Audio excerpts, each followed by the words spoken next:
At yun nga, good din mga bossing. Ang project ko ngayong araw is isang skull tattoo. At ito po request ng ating bossing. Bali ito po yung design na napili ng ating bossing mga boss. Bali maliit lang po ito, hindi naman po ganun kalakihan. Bali dito po napili ng ating bossing na ipalagay yung kanyang tattoo. At dito po talaga niya gustong ipalagay itong kanyang ipapatato mga bossing. Pero dapat nasa braso po sana to. Pero dito daw po yung gusto niyang ipalagay. Bali dito mga bossing ay black and gray po yung banat na ginawa kong mga bossing. At ang ginamit kong karayon dito ay 13 round magnum at saka 5RL.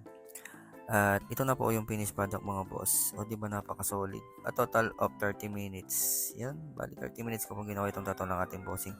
Bali meron pa po silang ipapalagay na maliliit lang na design mga boss. Bali minimalist tattoo lang po. Couple po sila, bali dalawa po sila mga bossing. Ito po yung kay sir at ito naman po yung kay madam. Ayan, bali nag-couple po sila. Maliit lang po yan mga boss. Halos nasa 10 minutes lang po yan ata.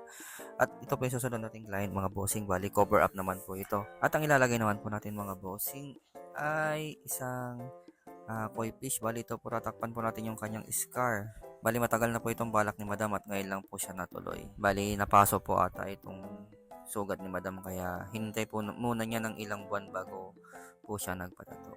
At ito na po pala yung finished product mga bossing. Ito na po.